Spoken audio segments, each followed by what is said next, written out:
Chapter 13, Moods and Maybes. The next day at recess, Toby Alvalar sidled up to Melanie and April. Before he started talking, he looked around quickly to be sure no one who mattered was looking.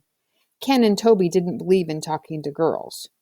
Of course, it was all right to make comments at girls, particularly if they were insults, but real conversations were out, at least in public places.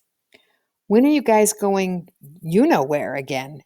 he asked, sort of out of the corner of his mouth. "I don't know," Melanie answered. "We're not supposed to go there at all yet. They're still not letting us play outside because of the murder and everything, but my folks are weakening, I think." "Caroline says I can start playing outside again as soon as Melanie can," April said. "Well, look, Ken and I won't go there until Friday," Toby said. "Try to get your folks to spring you by then, okay?" April and Melanie exchanged surprised glances. "Oh, we're not just being Boy Scouty," Toby said. "My dad got mad at me and restricted me for 3 days, so I can't go before anyway." April and Melanie tried not to giggle.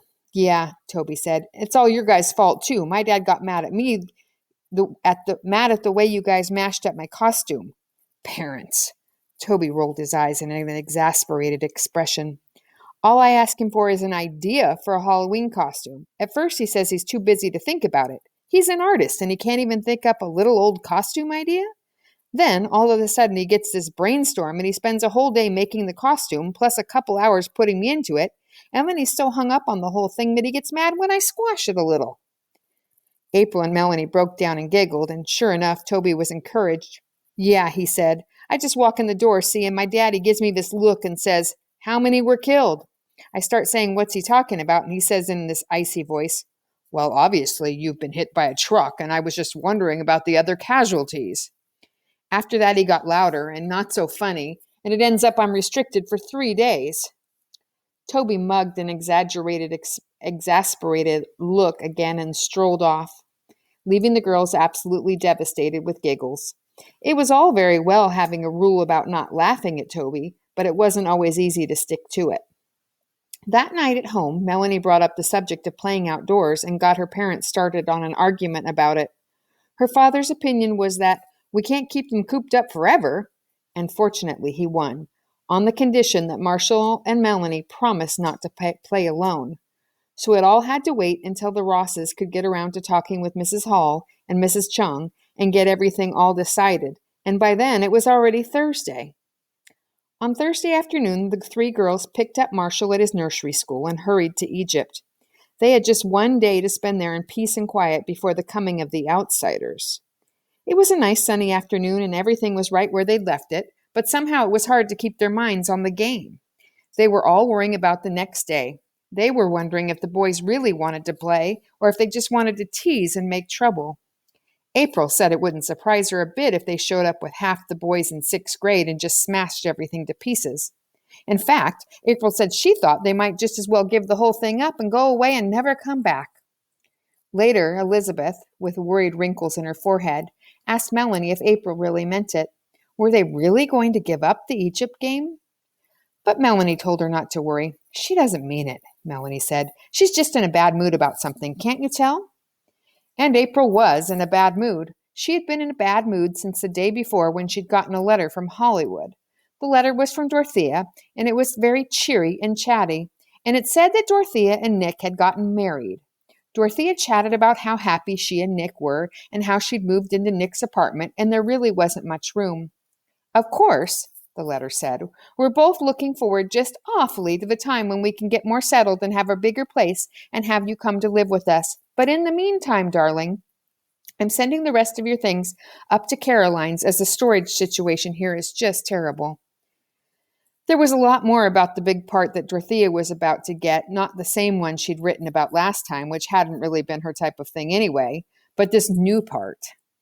April hadn't finished the letter. She had torn it up into tiny little pieces and flushed it down the toilet, so she couldn't change her mind and paste it back together.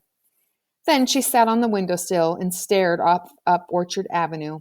She still had been sitting there when Caroline came in, but April hadn't turned around. "I got a letter from your mother today too, dear," Caroline had said. She put one hand very gently on April's shoulder. Hot tears had drowned April's eyes, and painful gulps climbed up in her throat. She had hated the hand on her shoulder, and she hated Caroline because it was all her fault. She'd been all right until Caroline came in, just angry. Mad, mad, mad, but all right. And then Caroline had to come in and make her cry. Caroline had just stood there, and once or twice she'd made a little sound in her throat as if she were going to say something, but she never did. After a while, the painful gulps wore themselves out, and the tears running down April's cheeks began to feel good, soothing like warm rain. Suddenly she had felt empty and very tired, and because she was so tired, she let her head lean over towards Caroline just a little bit. Not really touching, but almost. They stayed that way for quite a while, and then Caroline had given April's shoulder a squeeze, kissed her quickly on top of the head, and gone out. April had sat there a while longer, tasting the tears on her face with the tip of her tongue, and thinking how long it had been since she'd cried enough to taste. And thinking, too, that a kiss on the top of the head was okay and didn't make you want to rub it off the way a kiss on the cheek did. Things were better after that, but April had gone on being in a bad mood. Melanie didn't know about the letter, but she knew something was wrong, and she was worried. Friday afternoon was going to be difficult enough without April being in one of her touchy moods. But by Friday, April was in a much better frame of mind. Melanie could tell she had gotten her mind off whatever it had been that was bothering her because she started making cheerful plans in school about getting the best of Ken and Toby. That afternoon, the girls and Marshall got to the storage yard first, and they were all sitting on the edge of the temple floor just waiting when Ken and Toby arrived. Ken had to do a certain amount of squeezing and hailing to get through the fence, but skinny Toby came through almost as easily as the girls, now that he wasn't wearing boxes. They didn't say much at first, just hi, and then the boys started looking around at the altars and the things on them. The girls watched warily, trying to figure out just what they had in mind. After a few minutes, Melanie decided that Ken really didn't have anything in mind at all. He looked reluctant and puzzled and a little bit embarrassed. She decided that Ken was only there because Toby was, so she started watching Toby. It was easy to tell by looking at Toby's dark eyes that something important was going on behind them. They almost gave you the feeling that you could hear things inside his head going whir, clink, buzz. But for once, it didn't seem to have anything to do with laughter. Melanie began to get the feeling that maybe Toby wasn't just there to tease and cut up after all. So when Toby started asking questions about the things on the altar and about Set and Isis, Melanie started giving straight answers. At first, April poked her and frowned in a way that said not to give everything away. But after a while, she changed her mind and started answering questions too. She even took the secret scrolls out of their hiding place in the hollow base of the statue of Diana and showed the boys the list of things to do for different ceremonies and the partly finished hieroglyphic alphabet. Finally, Toby left the shed and walked to the middle of the yard. Ken looked relieved. Well, I guess that's all there is to see, he said to Toby. We might as well split, huh? We'll still have time to get in the game up at school. But Toby shook his head.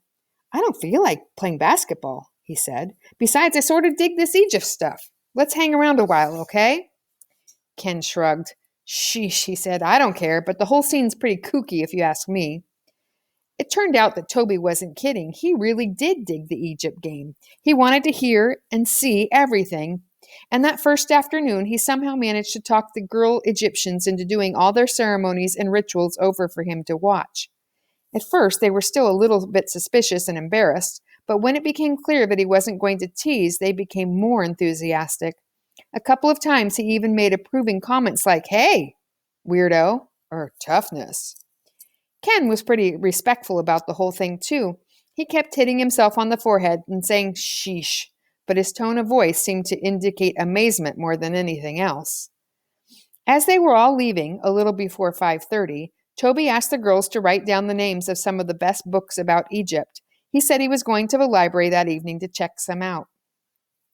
That night, April and Melanie sat on Melanie's bed, and feeling very pleased with things in general, they discussed the future. The first meeting of the enlarged Egypt game had gone off much more smoothly than they had expected. They didn't admit it, even to each other, but they had both been flattered by Ken's and Toby's respectful interest. And maybe, after a week or two, they'll lose interest, Melanie said. Maybe they'll play for a while and then they'll get homesick for their old ball games and everything will be just like it used to be. Yeah, April agreed. I'll bet they do. Or else maybe they won't even come back at all. Maybe they were just curious and now that they know all about it, they just might not bother to come back. And I don't think they're going to think to the other kids either. At least not as long as they don't get mad at us or something. I wouldn't be surprised if they just don't show up after all. Chapter 14, Hieroglyphics. Ken and Toby showed up in Egypt the next day, all right. They showed up right on time, overflowing with ideas and loaded down with stuff. At least Toby was overflowing with ideas, and Ken was carrying most of the stuff. The 4 original Egyptians were especially thrilled and amazed about the stuff the boys had brought for Set. It seemed the 6th grade boys just normally kept a lot of things around that were perfect for the altar of an evil god. Set's altar, which had always been rather bare in comparison to Isis's jeweled and flowered throne, was suddenly rich with ornaments. There were several lifelike rubber things, spiders, snakes, and bugs. There was a real skull of a medium-sized animal, maybe a cat or a skunk, and a well-preserved dead tarantula. There was a wicked-looking theatrical dagger with a twisted blade that sank into the handle to make false stabbings look real.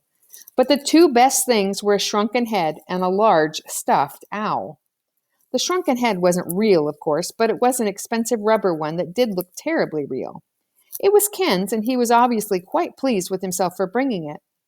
The owl was Toby's, and it was real. That is, it had been once, but now it was stuffed.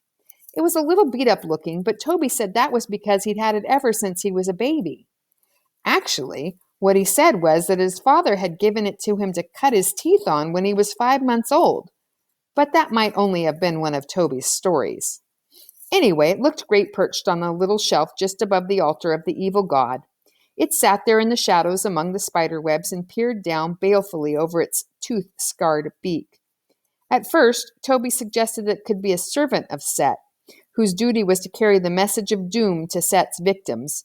But later on, someone remembered Thoth, the bird-headed god of wisdom and writing. From then on, the owl was known as Thoth. Thoth. Besides all the other stuff, Toby had also brought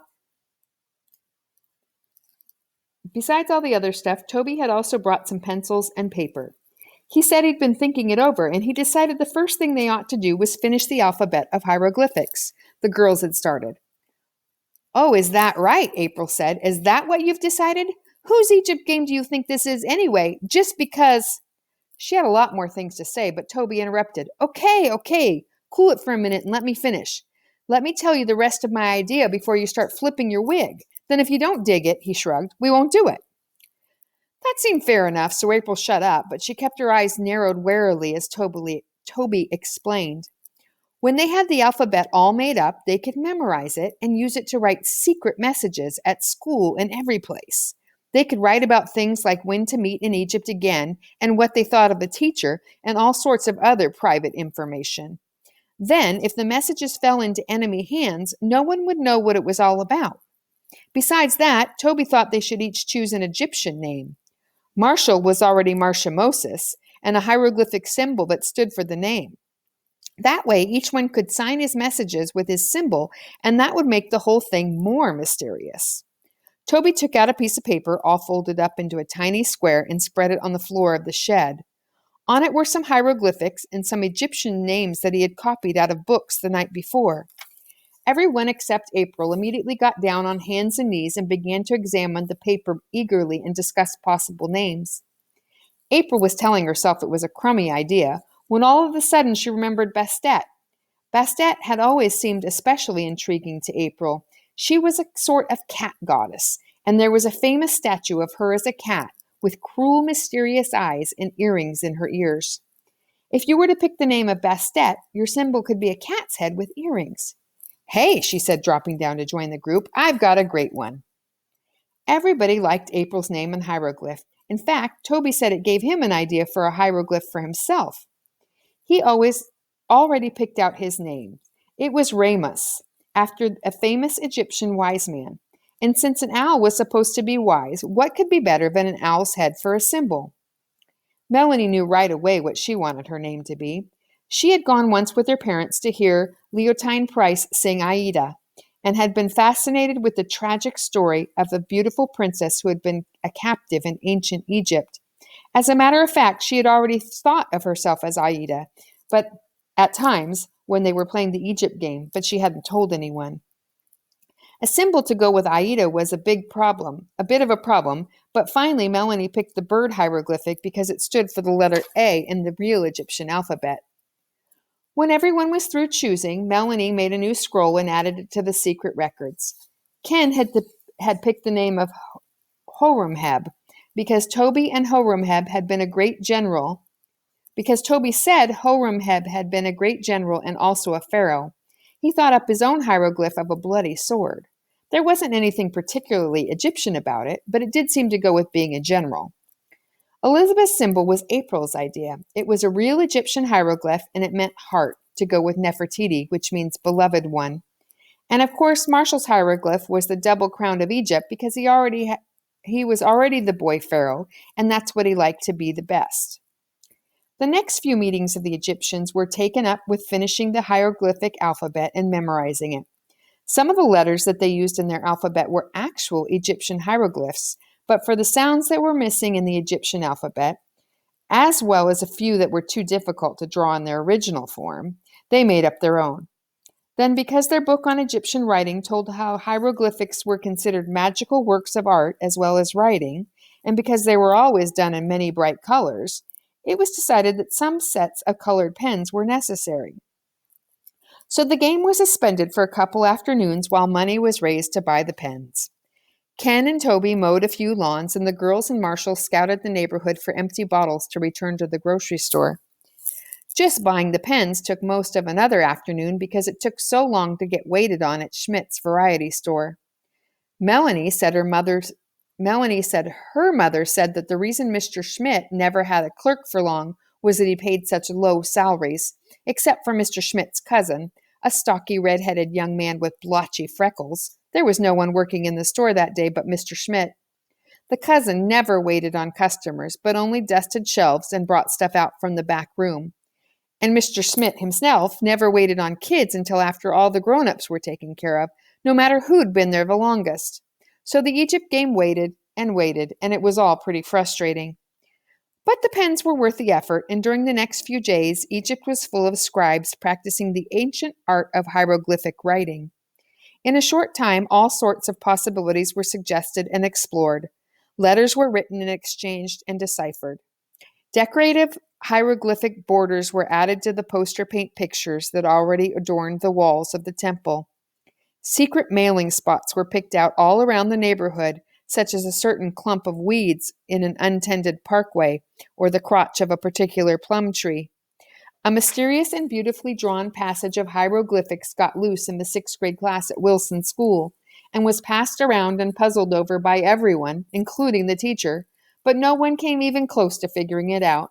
And of course, no one was as loudly and dramatically puzzled as the 4 6th grade members of the Egypt game. Later, there was a brief and bloodless war, a sort of battle of the scribes, when Ramus and Bastet started an argument over whether a line of hieroglyphics should be written from left to right or from up to down. Everybody took sides and went home mad, and for a day or two, Toby and Ken went back to playing basketball after school. It turned out to be a good thing, really, because they were just in time to find out about a plot. Some of the other boys had gotten so curious about what Ken and Toby had found to do after school that was better than basketball that they were getting ready to launch an investigation. Toby took care of that in a hurry. Without exactly saying so, he managed to spread the rumor that he and Ken had gotten an after-school job, a very serious job involving actual work. Toby figured that there was nothing less interesting to most of the kids he knew than an after-school job, and he was right. After that, the other boys weren't nearly so curious. Then, when a few days had passed and all the Egyptians had a chance to cool off, Ken and Toby turned up in Egypt again, and the others were glad to see him. It did seem best not to talk about hieroglyphics right away, but that was all right because everyone was a little tired of them anyhow, particularly Marshall.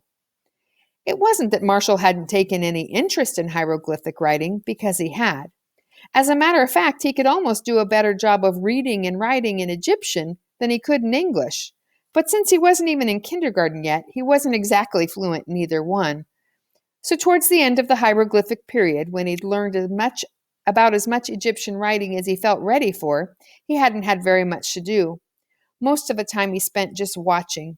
He had watched the other Egyptians writing and planning and arguing. He had watched an ant hole in the corner of the storage yard, and every once in a while he had watched the little window in one of the walls of the land of Egypt. Then, one day not long after Ken and Toby returned to the land of Egypt, a neighbor's cat got into the Chung's apartment and killed Peter the parakeet, the only pet Elizabeth had ever owned. Elizabeth was broken-hearted, and it was while they were trying to cheer her up that April and Melanie got the idea for the ceremony of the dead.